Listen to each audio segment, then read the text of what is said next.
Alhamdulillah Rabbil Alamin. Ẹ̀yin tèmi, thank you for joining me. May Allah bless you all.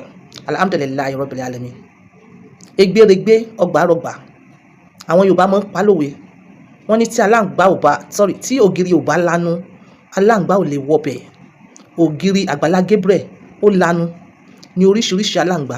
Èyí tó tó aláǹgbá, èyí tó ju aláǹgbá lọ, òun ló fi wọbẹ̀. Ẹ má blame àwọn èèyàn. You understand? Èyí tó bá jẹ́ kókó tí ẹ rí ibi tẹ́ fi sí, tẹ́ rí ibi tẹ́ ṣẹ̀ sí, ó ní kẹ́ ṣàtúnṣe. Muyideen, ìgbà tí ìrìn àjò yìí bẹ̀rẹ̀, wọ́n ní kí adití lè bá àgbọ́ràn la fi máa ń rán ọmọ rẹ̀ sí. Wọ́n ní tí èèyàn tó mọ̀ọ́re kó lè bá rántí ẹ̀yìn la fi máa ń ṣèrègùn. Fídíò wà lórí íńtánẹ́ẹ̀tì. Muyideen, bàbá wa Muyideen, Mr. Muyideen, Alhaji Muyideen, Pastor Muyideen, Deacon Muyideen, whatever. Bẹ́ẹ̀ ẹ jẹ́ kí n lo Mr. Muyideen. Ìgbà tí gbogbo ìrìn àjò yìí bẹ̀rẹ̀, ó wà lórí social media. Ọ̀rọ̀ ẹnu tẹ́ sọ nígbà tí Àgbàlá Gabriel tó park tó ní ọkùnrin yìí ṣe wá rí báyìí. Ọ̀rọ̀ ẹnu Mr. Muyideen ló captivate ọ̀pọ̀lọpọ̀ èèyàn both home and abroad tí wọ́n fi decide láti help. Àìmọye àwọn tó ń kọjá, àìmọye wòlíì tó ń kọjá, àìmọye aláàjì sì tó ń kọjá, àìmọye aláàjà tẹ́ ń bá pàdé téèyàn kan kò sọ wípé ọkùnrin yìí ṣe wá rí báyìí, ẹ jẹ́ ká ràn án lọ́wọ́. Àgbàlá Gabriel ló ní kó ń páàkì níjọ́ náà lọ́hùn tẹ́ máa wọnú fídíò sìn. Ọlọ́run lo Àgbàlá Gabriel ni. Ọlọ́run ṣe tán láti ran Muyideen lọ́wọ́ láti tú kúrò nínú ìgbèkùn tó wà ń gbà yẹn. Ọlọ́run fi lo Àgbàlá Gabriel. Ọlọ́run ṣe tán láti ran Muyideen lọ́wọ́. Ẹ̀yin tèmi, tí Ọlọ́run bá fẹ́ ran èèyàn lọ́wọ́, ó ṣáà máa gbéyàn kan dìde náà ni. Bí Ọlọ́run bá lo Àgbàlá Gabriel, tọ́lọ́run ṣe tán ràn lọ́wọ́ fún Muyideen, definitely Ọlọ́run lo èèyàn kan náà ni. Ẹ̀yin tèmi, ẹ jẹ́ fi yín lẹ̀ díẹ̀ náà kẹ́ ẹ wo bí ìrìn àjò yẹn máa fast forward bó ṣe bẹ̀rẹ̀. Like seriously, ibikíbi tó bá wà ìwọ Muyideen, ìwọ náà tún wo fídíò yìí, máa wá padà wá. Ẹ̀yin tèmi. Máa rùn sí ní church. Kò ní rùn. Tí mo bá wà àárín. Ẹ̀yin wá church. Gbàgbọ́ sọ́dọ̀ wọn. Ẹ̀yin wá church. Kí wá church. Àwọn kan tí màá bá yín sọ náà nìyẹn. Pé kẹ́ ẹ fi ayé yín sí Ọlọ́run. Ṣùgbọ́n wo fún nọ́mbà ẹ̀. Ẹ wá sọ sí church ọ̀dọ̀ mi ní Sunday. Ẹ sùn. Mo fẹ́ rí yín. Mi ì ṣeré. Ọjà tẹ́. Ibo ni church ọ̀dọ̀ yín? Ẹ má bọ̀. Kò jìnnà olúwo lẹ́gbẹ̀dẹ̀. Ẹ ṣáà gba nọ́mbà. Olúwo ni church ọ̀dọ̀ yín? Okay, ṣé ní nọ́mbà ta lè pè yín sí? Wọlé ẹlẹ́dà. Ṣé ní nọ́mbà ta lè pè yín sí? Ẹran ti kúlù àìlọ́bẹ̀ o. Ẹran ti kúlù àìlọ́bẹ̀. Kí ló ń jẹ́ bẹ́ẹ̀? Èmi ò tí ì gbọ́dọ̀ máa lo fóònù báyìí. Ẹ tí gbọ́dọ̀ máa lo fóònù? Kí ló dé? Ẹ ṣe rí lára àwọn ogun tí wọ́n fi jà mí sẹ́yìn. Fóònù wà nínú alákọ̀ọ́kọ́ mbẹ̀. Fóònù wà nínú okay. Ẹ máa bọ̀. Mi ò tí ì fẹ́ lo fóònù. Ẹ tí ì fẹ́ lo fóònù kankan. Kẹ́ ẹ̀ pọ́n mi fóònù gan mi ò tí ì lè lò báyìí. Ó ní reason. Ó dà ẹ wọ́n ṣàwárí mi ní church. Kí n wá rí mi ní church. Ní Sunday yìí ayé yín máa yí padà. Ṣẹ́gbọ́n tí mò ń sọ ni. A ní wá rí mi ní church. Ṣẹ́gbọ́n kí mo ń ṣeré ni. Ẹ wojú mi. Wọ́n ní ká gbà lẹ́yìn. Ẹ gba owó yẹn náà. Mo gbà o. Ẹ rí mo gbà o. Ṣé ń gbọ́? Ṣùgbọ́n nígbà tí mo gbà ṣé ń gbọ́? Mi gbà nítorí pé kí n wá rí yín church o. Èmi fẹ́ kẹ́ wá rí mi ṣe. Ṣùgbọ́n tẹ̀yìn bá wá sọ pé dandan because mo ń láti jẹ́ wípé something is behind it. Torí ẹ̀ ní ṣẹ́rí mi fẹ́ gba ọ̀nà yìí ọ̀dọ́ mi fẹ́ lọ gbà ẹ̀mí ẹ̀ ṣáà ní gba ọ̀nà yìí bóyá torí ká lè rí yín ni Ọlọ́run ṣetán tí ó yẹ ayé yín padà jẹ́ ẹ wá rí mi ní Sunday ó yá kí ẹ fún wa ní pálí kan kakọ nọ́mbà tẹ́ máa pè sí nígbà tẹ́ ti lẹ́ẹ̀ ní fóònù yẹn mú pálí kan wá kakọ nọ́mbà ẹ wò ẹ jẹ́ ń júwe fún yín ẹ wo bí ẹ jẹ́ ń júwe fún yín ṣé ń júwe fún yín kò le tó báyìí ẹ jẹ́ ń júwe fún yín náà láti ẹ máa gbọ́dọ̀ bá dé wòrò ṣe pé ìwòrò dàbí bọ̀dẹ́ ẹ wo bíbà yìí ṣe bí báyìí wà mẹ́rin báyìí wà bíbà yìí ṣé ń gbọ́n bọ̀dá láti wo road ẹ máa mọ́tò Ẹgbẹ́dá Olúwo ń bọ̀ ẹ máa tọ́ ṣẹlẹ̀ ìyẹn gbogbo yẹn nǹkan ní izu ó yá kí ni izu phone number tẹ́ ẹ mọ̀ pé àbí fún èmi ó yá máa fún yín sí ẹ jẹ́ nǹkan fúnra ó yá bàbá no sẹ́sẹ́ bá ń kọ́ ẹjọba yín kọ́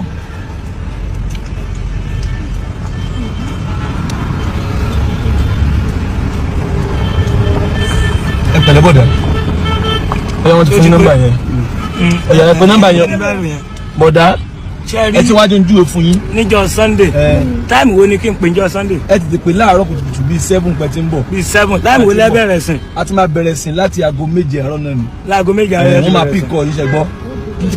ẹ wá gbogbo ọ̀nà dé Olúwo. wọ́n fẹ́ kí nǹkan kan yé yín o. ṣé ìmúra mi ṣé ẹ rí tí mo ṣe múra ṣá. mo rí bẹ́ẹ̀ ṣe múra. mo rí bẹ́ẹ̀ ṣe múra. mo rí bẹ́ẹ̀ ṣe múra náà. màá ní ìtìjú báyìí lọ torí màá fọ gbogbo ara màá ní top. ó dàbẹ̀. bọ̀ ṣé ẹ̀ ní sọ pé táùtù ni mí. ẹ ṣe táùtù ọmọ Jésù ni. mi ní wọ short nìkan. ẹ ṣe táùtù long trouser ni màá wọ̀. bọ̀ tí mo bá wá ṣé ẹ ní máa wò pé bóyá ògógóró àti sìgá tí mo ti mú yẹn. ẹ̀yin náà ẹ má mú ṣọgbọn ṣe bá ti ń bọ̀ Sunday ẹ má mú ògbóró. ok kí n má mú tí n bá ń bọ̀ Sunday. ẹ má mú ìjọ iṣẹ́ gbọ́ yóò dára fún yín bọ̀dà ṣe gbọ́ màá retí yín Sunday. kí n má mú tí mo bá ń bọ̀ Sunday. kẹ́ ẹ wá ọ̀nà yín dé Olúwo Ẹgbẹ́dá ẹ má gbọ́ mi ẹ wá dé Olúwo kẹ́ ẹ fò náà kẹ́ sọ pé Àgbàlá Gabriel. kí lorúkọ chọ́ọ̀chì yẹn. Àgbàlá Gabriel. Àgbàlá Gabriel. Àgbàlá Gabriel Àgbàlá Gabriel. Olúwo Ẹgbẹ́dá Àgbàlá Gabriel. Olúwo. ẹ mú ìwà pèsè ẹ mú pálí yẹn wá bòdá ṣe lè kọ́ ni.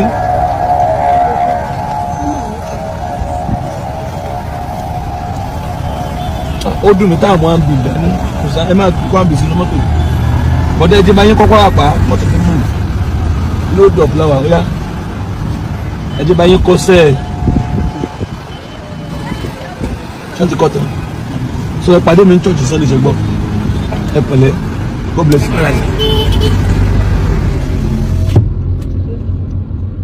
Muyideen ẹnikẹ́ni tó bá rí ẹ lẹ́ni tó náà assist ẹ Àgbàlá Gabriel lọ́lọ́run lò láti bẹ̀rẹ̀ ìrìn àjò alálùbáríkà so já mi lórí pé òun ṣe yẹ̀yẹ́ já mi lórí pé ọ̀rọ̀ tí tó sọ já mi lórí ẹ̀ tó bá fẹ́ràn lọ́wọ́ Muyideen mọ́ sọ̀rọ̀ Àgbàlá Gabriel láìda tó bá sì fẹ́ràn lọ́wọ́ no matter what tí Àgbàlá Gabriel bá ṣe fún ẹ ìwọ fi ṣoṣo fi para torí lójú ọ̀pọ̀lọpọ̀ àti lójú ìwé mi báyìí Ọlọ́run lò fún ẹni gbogbo àṣírí tó bá mọ́ wà lọ́wọ́ rẹ gbàgbé ẹ̀ nítorí pé kíni tí wọ́n bá la ẹnu sọ̀rọ̀ against Àgbàlá Gabriel táwọn èèyàn kan lù ẹ́ táwọn èèyàn kan promise ẹ ní ìjọ kan nísìn because that is what I suspect you have your life to live o lè wọ ìjọ tó bá wù ẹ́ táwọn èèyàn promise ẹ heaven and earth tí wọ́n promise ẹ tí wọ́n jáde tí wọ́n wá lù ẹ́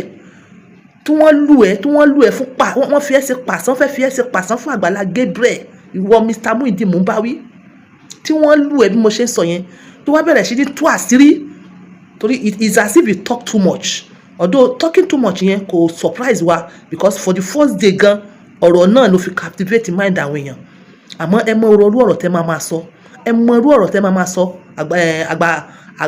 Muyideen Àgbàlá Gabriel ẹ mọ irú ọ̀rọ̀ tẹ́ máa sọ jáde Ọlọ́run ti gbàkóso wọ́n ti gbéwèé lé ẹ lọ́wọ́ you are out of that place mo ti rí one of your video you were dancing of freedom enough of yẹ̀yẹ́ ìyẹn kò ní kó mọ̀ ṣe TikTok freedom ni is free you have your life to live àmọ́ àṣírí kan bá wà lọ́wọ́ rẹ nípa ti Àgbàlá Gabriel ó bẹ́tà kó shut up ó bẹ́tà kó má sọ́m ó bẹ́tà kó jẹrà mọ́ ẹ nínú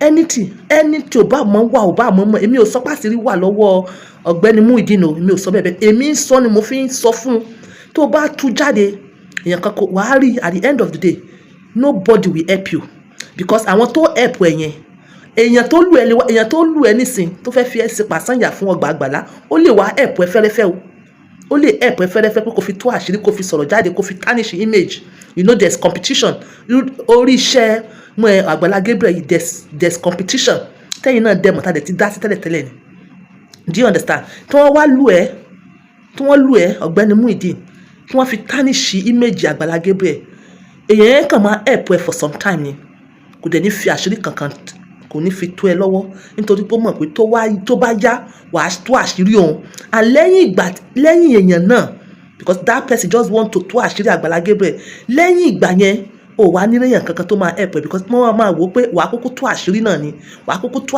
ni ò tó ṣe lóore so nítorí ẹ̀ mo stress because I want you to understand what I'm saying. And Muyideen, mo mọ̀ pé èèyàn tó ní ọpọlọ ni ẹ́, mo mọ̀ pé o ti understand nǹkan tí mo ń sọ, mo mọ̀ pé o ti understand tí mo ń sọ.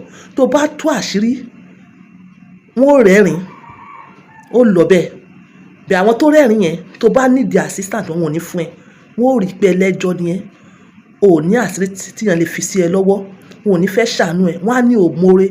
Èyí tó ṣe yìí gan àwọn ọ̀pọ̀lọpọ̀ ti rí pé òmóore ni, àwọn ọ̀pọ̀lọpọ̀ ò rí pé you are only struggling for your freedom.